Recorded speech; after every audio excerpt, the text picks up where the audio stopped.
never, under any circumstances, drink before or during shooting. Period. No matter how well versed you are on the particular weapon, no matter how secure you feel, or no matter how long you've been shooting or handling guns. Period. I don't care who you are, it's unsafe. Always have a bore light handy if you're working on your guns. Very simple way to look down the barrel or the cylinders of a revolver. You can also look inside the receiver, some other areas of guns, depending on the particulars of the weapon that you're using the bore light on. Break Free, great product. I'll push them right here because I don't think there's a better product on the market for just overall gun cleaning and maintenance. Although there are many that I use, this is probably my preferred choice. This is one of my favorites. It's unloaded, incidentally, even though it's been holstered. This is a beautiful Model 27 Smith & Wesson. I'm not going to put my finger on the trigger until we've rolled the cylinder out here so we can look in there and inspect. You can see baby's empty. Clean as a whistle too. If you look in there, it actually shines. This gun has been fired thousands and thousands of times, but you could literally eat out of those cylinders. I don't know if you can catch how clean those are, but they literally shine all the way around each cylinder, forward and back.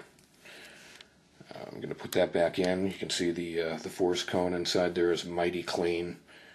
I keep my guns as clean as possible. The gun is unloaded. This particular gun has the regular manufacturer's sights with the orange drop-in the front. The trigger on this has had work on it, so it's a little bit lighter pull. The hammer as well has had a little bit of work on it. This is a very old and well-kept 357 Magnum, an N frame actually. It's the same frame as the Model 2944 Magnum. This is actually an N frame. I use this because the Corbon ammunition is ridiculously powerful and really wreak some serious damage on the inside of the gun here on the force cone, where the round actually comes out of the cylinder and enters the barrel. They're so super powerful they can actually split the force cone on a traditional Model 19, which is actually a different frame, which the lighter frames just don't stand up to it. So I use the N frame for that. The K frame, which is what the Model 19 is just a little bit less dense around this force cone. This gun actually has aftermarket grips on it. I took off the original stocks and put on some Pachmeyers. They really allow you to get a good grip, and I endorse Pachmeyer heavily, although Hogue grips are good. In fact, there are a number of makers who make some significantly high quality grips. I tend to prefer Pachmeyers for my own reasons. Everyone obviously has their specific taste. Some people like Ford Mustang, some people like Ferrari. Matter of individual taste. Again, whether you know the gun's loaded or not, you should never pull the trigger. I'm not going to pull the trigger on this one. I'm just going to rest it right down here. It's a wonderful experience to shoot guns. It's a wonderful experience to actually work on them, much like working on a car or building furniture or something of that nature, because it is just an amazing tool. These are amazing tools. They need to be handled with great care. You see in a lot of movies where they slap the cylinder into the frame of the gun, or they snap it in with a Hollywood snap motion and the cylinder flies into the gun frame. You never want to do that. One reason why, no matter how durable the weapon is, Smith & Wesson weapons are remarkably durable. They're about as strong as you can get in terms of a small piece of metal. It is incredibly strong. However, this little piece right here that comes out and supports the cylinder, you see that, how it swivels there, this is called the crane. And when you slap that in there, as solid and as rugged as this little piece of metal is, it can bend.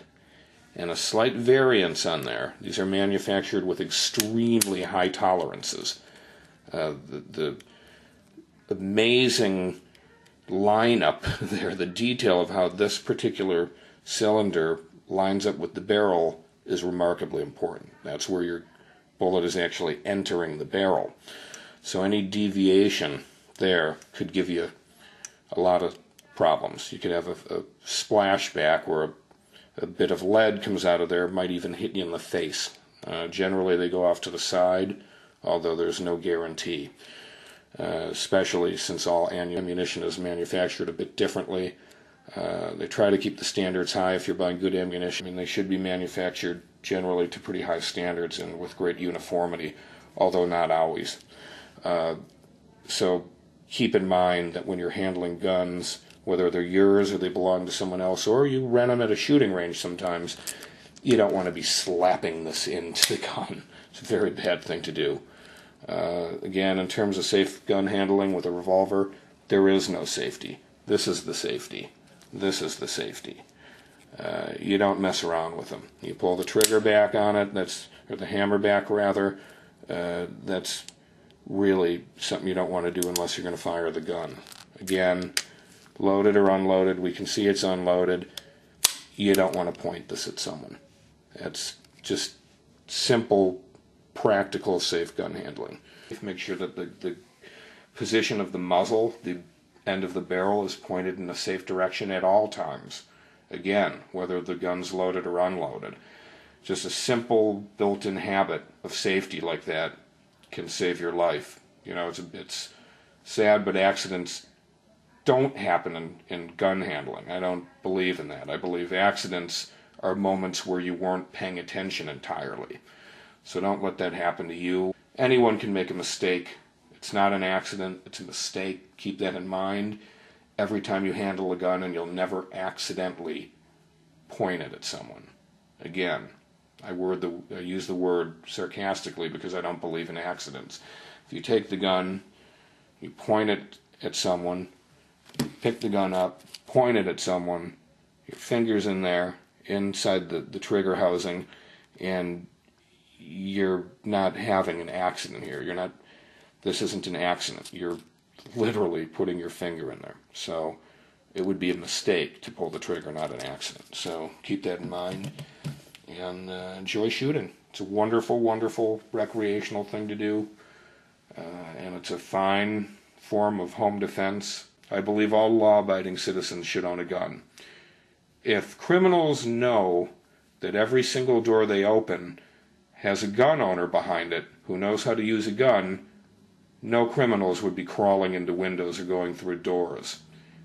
Conversely, if criminals know that no citizens have a gun, then they have the ability to crawl in any window or open any door. So keep that in mind too. Again, keep in mind that guns are dangerous, but they are also a remarkable tool for self-defense, home defense, and general security. I like the HydroShocks for home defense. These are 158 grain jacketed, and they're especially good. Always be prepared. I have a couple of, I'd like to vary the rounds sometimes, especially for home defense.